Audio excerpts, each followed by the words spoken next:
Good morning प्रशिक्षुओं।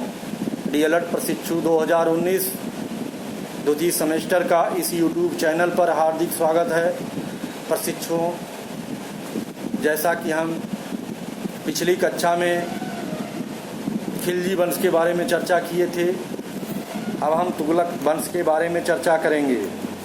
1320 से 1412 ईस्वी तक गयासुद्दीन तुगलक।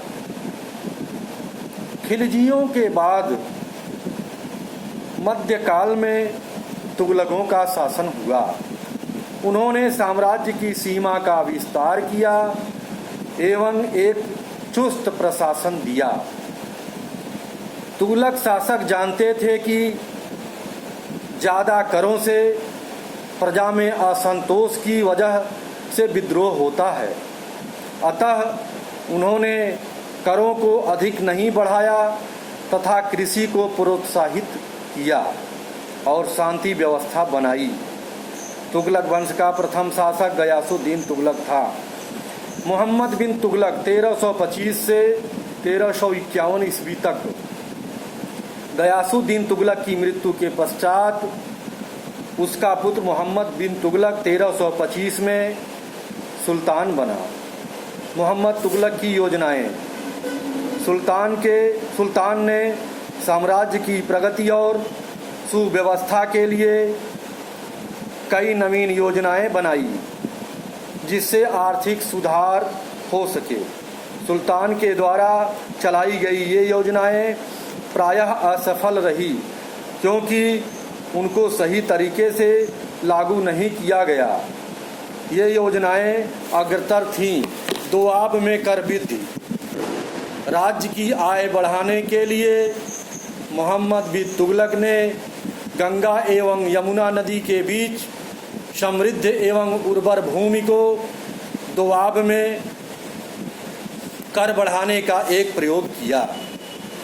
उन्होंने वहां भूमि कर में वृद्धि की तथा अन्य करों की भी वसूली शुरू कर दी। जिस समय यह कर लगाया गया उस समय वहाँ भयानक अकाल पड़ा था, किंतु निरंकुश शासक के भय से अधिकारियों ने सुल्तान को इसकी जानकारी नहीं दी एवं बढ़े कर की वसूली जारी रखी। अतः खेती बर्बाद हो गई तथा किसान अपने घर छोड़कर जंगलों में छिप गए।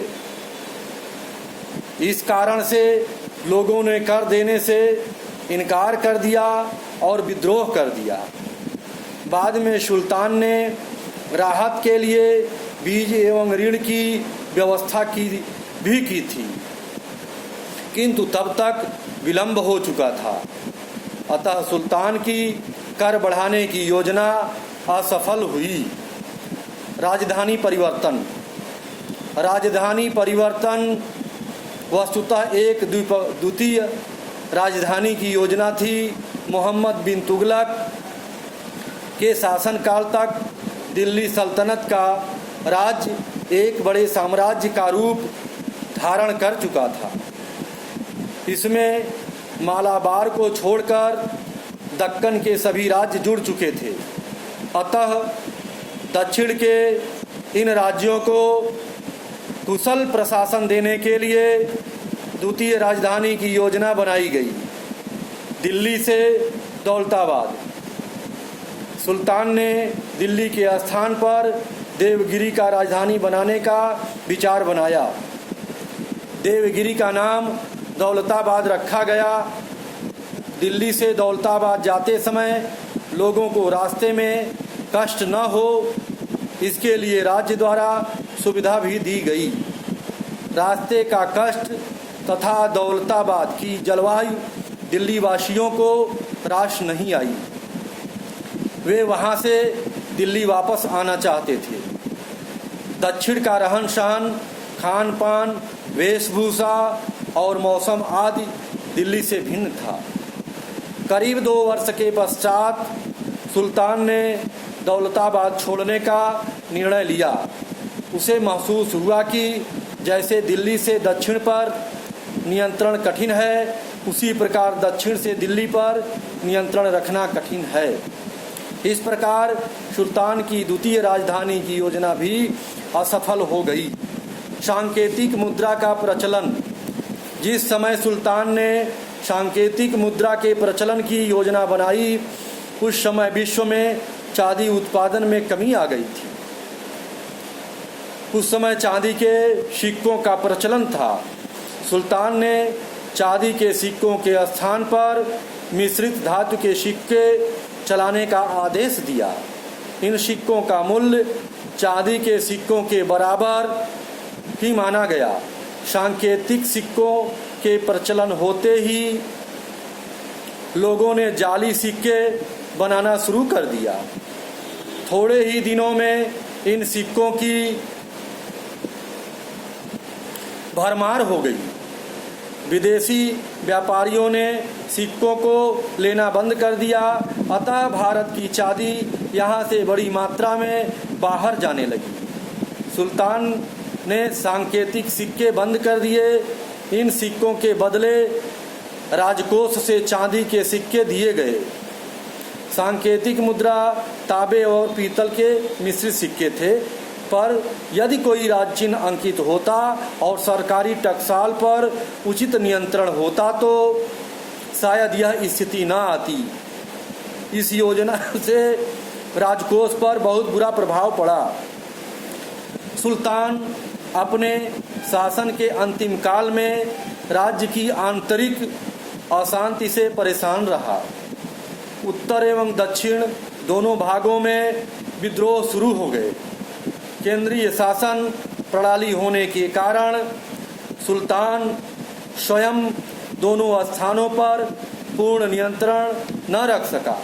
दक्षिण में दो नए राज्यों विजयनगर राज्य तथा बहमनी राज्य का उदय हुआ।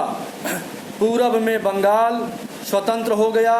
सुल्तान अपने शासन के अंतिम 16 वर्षों तक विद्रोहों को शांत करने में एक तरफ से दूसरी तरफ भागता रहा। सिंध में विद्रोह के समय मोहम्मद बिन तुगलक बीमार पड़ा और 1351 में यहाँ उसकी मृत्यु हो गई।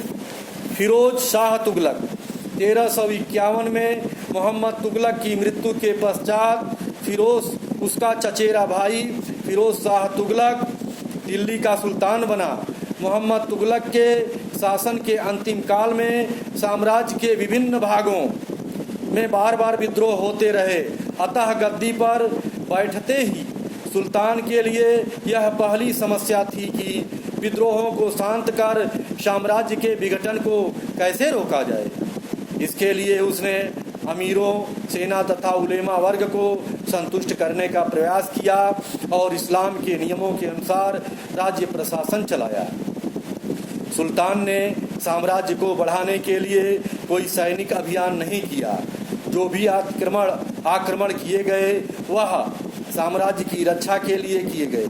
उसने उन्हीं प्रदेशों को अपने पास रखने की कोशिश की जिनका शासन केंद्र से आसानी से शासन किया जा सके। उनका शासनकाल जन कल्याणकारी कार्यों के लिए प्रसिद्ध था। फिरोज शाह तुगलक ने 2 स्तंभों को दिल्ली मंगवाया और उसमें से एक को अपने राजमहल के परिसर में लगवाया। फिरोज शाह कोटला में स्थिति अशोक स्तंभ की ब्राह्मी लिपि को सर्वप्रथम जेम्स प्रिंसेप ने पढ़ा। लोकहित कार्य। कृषि की सिंचाई के उसने कई नहरों का निर्माण कराया, जैसे यमुना नहर, सतलज नहर आदि, जिससे आज भी सिंचाई होती है। इससे कृषि की उन्नति हुई। बंजर भूमि से प्राप्त आमदनी को धार्मिक एवं शैक्षिक कार्यों में खर्च किया।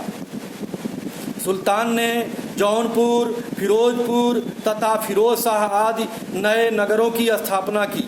उसने प्रजा के लिए सरायों, जलाशयों, अस्पतालों, बगीचों तथा पुलों आदि का निर्माण एवं मरम्मत कराया। दीवाने खैरात विभाग की स्थापना की, जिससे विधवाओं, अनाथों एवं लड़कियों के विवाह के लिए आर्थिक सहायता दी जाती थी। सरकारी खर्च पर योग्य वैद्यों द्वारा औषधि एवं भोजन दिए जाने की व्यवस्था थी। बेरोजगार लोगों को नौकरी देने हेतु उसने सर्वप्रथम एक रोजगार कार्यालय स्थापित किया। पूर्ववर्ती शासकों द्वारा दी जाने वाली कठोर यातनाओं को बंद कर दिया। लोकहित के कार्यों के कारण फिरोज तुगलक को आज भी याद किया जाता है। तुगलक वंश के अंतिम सुल्तान की मृत्यु के पश्चात खिज्र खां को, जिसको तैमूर ने पंजाब का गवर्नर नियुक्त किया था, ने दिल्ली पर अधिकार कर 1414 ईस्वी में सैयद राजवंश की स्थापना की। दो नदियों के बीच का क्षेत्र, जैसे गंगा यमुना का दोआब क्षेत्र, टकसाल वह स्थान जहां मुद्रा की ढलाई होती है। सांकेतिक मुद्रा तांबे एवं पीतल की मिश्रित धातु से बनी हुई मुद्रा, जिसका मूल्य चांदी के सिक्के के बराबर होता है। दीवाने खैरात, जरूरतमंदों को आर्थिक सहायता प्रदान करने के लिए फिरोज शाह तुगलक ने दीवाने खैरात विभाग की स्थापना की, जो बाद में बहुत लोकप्रिय हुआ, जिससे गरीबों के लिए सहायता आदि प्रदान किया गया। आज यहीं तक प्रशिक्षु। धन्यवाद।